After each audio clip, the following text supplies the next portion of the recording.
I don't like The public interview's almost speaking. over. We've literally been having the interview this whole You're time. such a this is freaking what- liar. It's recording right now. Yeah, we've been having this interview the entire time. Have you or a loved one been prescribed painkillers and now find yourself dependent? Severe withdrawal symptoms and strong drug cravings can make it almost impossible to quit without medical intervention. But Quapaw Counseling Services is here to help. We offer medication-assisted treatment, providing a comprehensive approach to recovery. With personalized care, we guide you towards a brighter, substance-free future. No judgment, just support. Do it for yourself, do it for your family. Call Quapaw Counseling Services today. We're the Buffalo Roam, and we have finally decided to take you up on your suggestions, and we're getting counseling. So we're joined by For Barry. Just for Barry. members of the Quapaw Counseling Service. Give them a round of applause. Introduce yourself, lady, and your title and what you do. Well, I'm Amanda Morton. I'm a licensed clinical social worker with Quapaw Counseling Services. I've worked for Quapaw Nation for 14 years and been a therapist for 5 years. Wow, okay. We're in good hands. I am Kay Henady. I am a nurse. I have worked for Quapaw Nation for 10 years, and I am the medical services supervisor over the medical side. Okay. Wow. We got some. You Give got a a round of nurse? applause again. You got a nurse and a therapist, Barry. Okay, so Amanda, let's start with you. Tell me what is all that? Like all those titles in front of your name. What does your average day look like? Let's start there. Seeing clients from 5:30 to 10:30, and we have sessions every hour on the hour, and then we do group sessions. Each therapist has their own day, so my day is Wednesdays, so from 5:30, 6:30, 7:30, 8:30, 9:30, 10:30, I do group Wow. sessions. So you were telling me when you got in here, and I thought you were kidding that you got up at some hour that I didn't even know Like 2:30, existed in the 2:30 a.m. morning, to get ready. So time Barry Why do we have the clinic hours starting so early? What's the purpose of that? So we usually open up at 5:30 so that clients are able to get to work, live a healthy, stable life, and they got kids to take to school. So we open up early for those individuals. Okay. So you guys are open how many days a week? 5 days a week, Monday through Friday. 5 days a week. So it sounds like you guys are very accommodating to the level of clients that you get. On average, how many clients do you guys think you see a week? Just Well, guess. we have 120 clients approximately. So Okay. And now do people rotate through Or is that all like yes, every depending week? on the stage of their treatment and how well they're doing, they come less to see us. Okay. Okay. What would you say the goal is for what you're trying to do? I mean, what is obviously people have issues in their life and they go to you guys to try and get them sorted out. How do you do that? What's the ultimate goal? Is there ever a situation where you're like, oh, you're fixed, you can go about your day? I mean really like You definitely wouldn't be telling Barry we're that. trying to ask you for a friend. Our main goal at Quapaw Counseling is substance abuse treatment. Okay. So that's our main goal. So we want them to be hopefully sober, but Okay. sometimes that doesn't happen, Yeah. and that's a long-term treatment for them. Okay. What else services do you guys have? So we have the substance abuse program, which is just the counseling side. It's not medicated. Then we also have medicated assisted treatment, which is we Our medicate opioids and heroin addicts with Suboxone and methadone. Okay. So, I mean, that sounds kind of, we try and break everything down on a real fundamental, foundational level on here for everybody. I mean, why those two drugs? Methadone? I mean, that sounds like we're treating a drug with another drug. Like what is, walk me through that on what some of the, Benefits. stigmas Yeah. of what we've talked about is. Well, like, we kind of are treating another drug with another drug. People do kind of look at it like that. We don't personally look at it like that Okay. because when they're using on the streets and stuff, it's illicitly. Mhm. They're not monitored. It's not controlled. It's not supervised by a physician, and ours is. So we know that they're not being over medicated. We know that they're not going to overdose. We know that they're going to it's for instance, like somebody that has hypertension and takes blood pressure medications. Okay. We are giving them a maintenance medication to keep them off of illicit drugs and from overdosing. Is that kind of a situation like alcohol where you have to kind of just have something in there, or else if you go cold turkey, it's going to be really, really bad? Yeah, for most everybody? people cannot go cold turkey. It's just not an option for them because the withdrawal symptoms are just too bad. Okay. Wow. What's some of the issues that you guys Yeah, kind of let's- face in your department?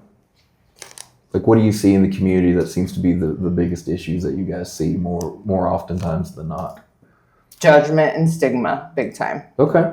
Big time.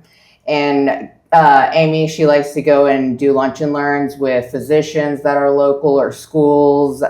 Like I think she did at NEO at one time, just to try and destigmatize, medicated assisted treatment. Yeah. Because you hear it and you're like, oh gosh, that's not good for the They're community. trading one drug for another. Yeah. drug. Well, you're right, and So- that's kind of what I'm saying. So that's kind of the purpose of having shows like this, is to really get in there and break it down on what it is and really learn about. Well, and also on top of the medication that we're providing counseling services for, substance abuse. And so, I can tell you more about what they do with the CBT training and stuff like that, but we want to teach them how to eventually be off the medication and be able to control those, things, Triggers. the triggers and stuff that Cope pop with up them. without having to use so medication. there's a mental. Right. Most Most people that have a substance abuse problem have a Co-occurring. co-occurring thing that goes with it. Gotcha. Okay. How hard is it to balance those two, the physical hard. and mental aspect hard. of it, and then you're trying to have them live a normal life, Yeah, and it's hard. it's a lot of pressure, Oh, yeah. and that seems to be probably one of the things that would be triggers would be pressure. How are you guys able to do that? You just getting to know your clients, getting to know kind of their personalities and Absolutely. kind of how It's to digging in deep with a lot of them. What you- their stressors are, Okay. their anxieties. Like a lot of them, struggle with getting financial stability, Gotcha. transportation. That's a huge issue. Getting clients there and they're freaking out because they can't get their medication, and even getting them to go to their health appointments, they can't even get there. So we try to, as counselors, we really try to find resources locally for them to get to those places. Let's say somebody has a family member that has an addiction. How do you get people to come in there? How do you get your family member to say, Like, this what's is the first step in that direction as Yeah. far as getting them on the right path? Well, I think mainly supporting them. Sorry, you probably are better at this than I am, but supporting them and letting them know that there is help out there of people that are not going to judge them. Because I think a lot of people think that I know for a fact, because we see it all the time on our intakes, that people feel like they're going to come in and be judged, and they're scared. They don't want that. And they know that they have a problem, and just supporting them through that and showing them that there are people that actually care about them and are not going to say, oh, you're just a drug addict and we don't want to help you. Now, why do you think there is such a stigma? As far as treating it drug for drug, what can we do as far as a community to better support these people and kind of get away from those stigmas and try and understand more about some of the plights that these people are going through? Well, I think a lot of people don't even know that there are services available for this. And so I wow. think just getting that out more and Education. a lot of education. And then we hear this a lot. Well, you're giving them methadone. That sounds like meth. Right, Just right. because it's a terrible name for it, but just letting people know that that's not what it is. So Well, that's one of the great things we get to do here is we get to have an education and learn and have a discussion.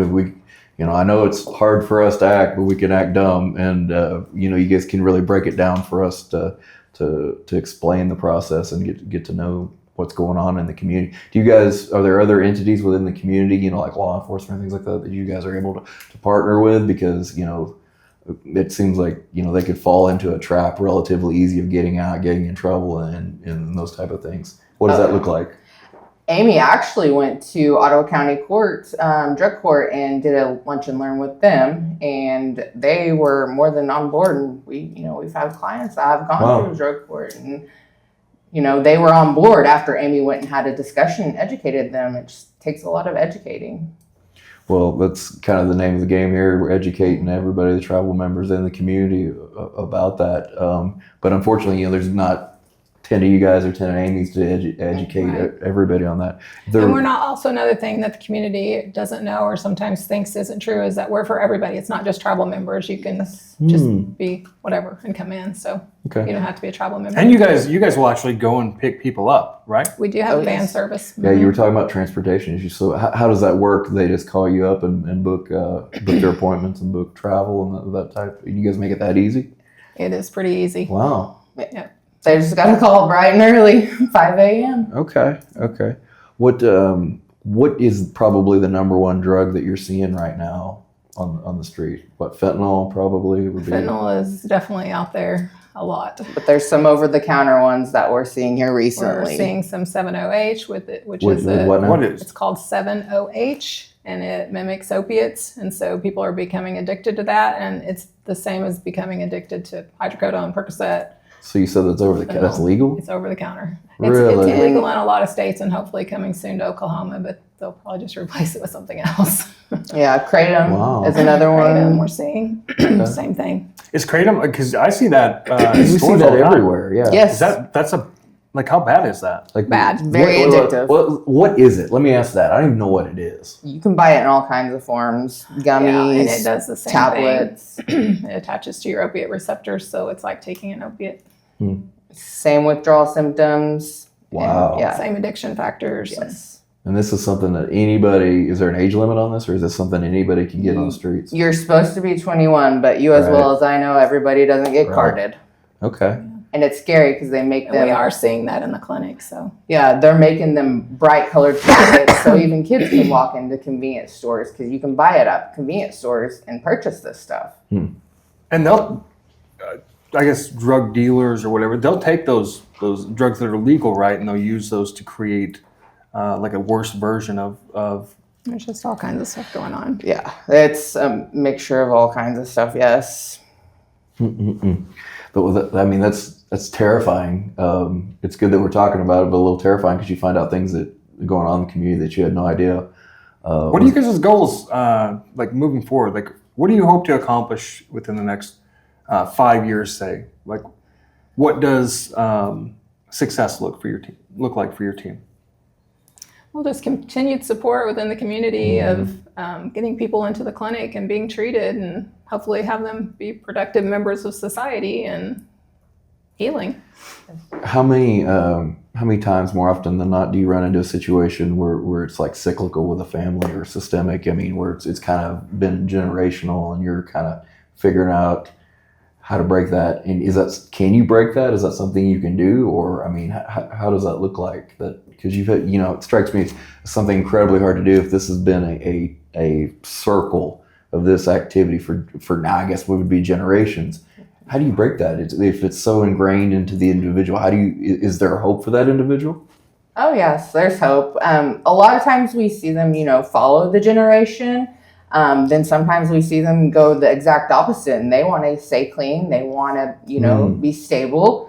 And so they, do fall into addiction, but they come and seek help. And then, that's where they have to set boundaries within their family and cut ties sometimes. Probably one of the hardest things I think our clients face, breaking friendships and stuff because breaking you your just can't circles hang because you around get with up those back. people. Yeah. So say somebody has a problem, they call you. Like walk me through that. Like they pick up the phone, they call Quapaw Counseling Services. Fix me. What does that look like? And about what kind of timeline are we What's looking that plan at? look And like? I'm sure it's different for every individual, but I mean, just as far as an overall, what does that look like from the time they call you to? Are they there the next week? Are they there that day? What does that look like for you? Depending, they can possibly be in that day if we Okay. have a provider on, in for that day, for sure. Yeah. But within a few days, always. And then they get there, they're getting some kind of assessment or something. It's a whole intake process, Okay. from doing a UA to visiting with me and going through a lot of paperwork. And then we'll see the physician assistant for medical and do EKG, blood work.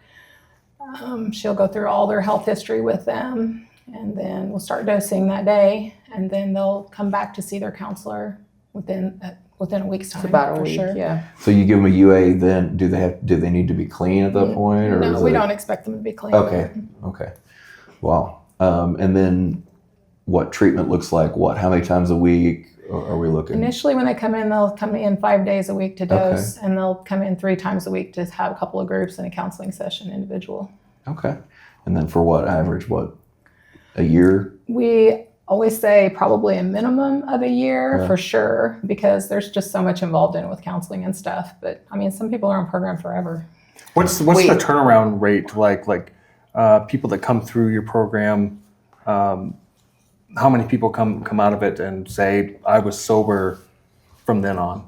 Like We do have a lot of success rates. I can't give you an exact number of that, but we definitely do have successes. I just had one that completed it from the day he came to titrating off sober the whole time. Now, are you guys there afterwards for like kind of a maintenance cycle afterwards? Does it look like? Are you guys there kind of in the wings? Can they check back in with you? They Or can what does that always look like? come back and see their counselor for as long as they Well, want. that's got to be a great safety net to feel like Yes. that. Like when they're done, they're like, "Oh, what now?" I mean, I imagine that would be terrifying. You get done, and you're like, "All right, we'll see y'all later." And I Yeah. mean, And most of our people that have been successful will say it's a mental thing at that point, and they Right. definitely want that backup option to come and see their counselors if they need to. very, very interesting. You talked about you support being the number one thing when you know somebody, family member, somebody in your life that has this problem. How would you enter a conversation with somebody about maybe they need to reassess some things and maybe want to consider treatment and still be considered supportive without it being knocked down, drag out, Like an intervention. Intervention. Yeah. Counselor? I mean, personally, if it was my family, I would, be like, I've noticed that you've isolated yourself. I've seen your behavior change. Are you willing to get some help and just have a conversation with them and sit down? I mean, sometimes interventions work, but sometimes it's overwhelming for clients. I bet. So just maybe a one-on-one conversation, and then we'd seek help. And they're always welcome to just call the clinic and talk to myself or a counselor before they go through this whole thing of being scared, walking in and doing all the scary stuff. And we really spend a lot of time with them, talking to them about, the benefits and how it doesn't have to be scary. And Now, how does your program kind of align with some of the cultural initiatives of Quapaw Nation? cultural stuff is important, and we want to be mindful of anyone's culture when they're coming through, and especially our native population. And a lot of, clients and culturals are family oriented, so they want their family involved. But also we have those individuals that don't want their family they want more privacy. And so they don't want their family to know what's going on with their treatment, and just because of judgment. So it all depends upon the client and what they identify with and what they would like. Now, you said isolation. You're starting to enter a conversation with somebody that maybe need to reevaluate some of their life decisions. You said isolation, things like that. What are some other signs? Other than somebody having kind of an off day or seeing something. What's some of the patterns of behavior that you see that you might want to go? I might want to keep an eye on this person or this, that there could be a larger overall issue going on. Are there any kind of those warning signs that really stick out? Mood swings. Yeah, mood swings. Financial instability, not having any money, borrowing money, stealing. Hiding, being secretive about things.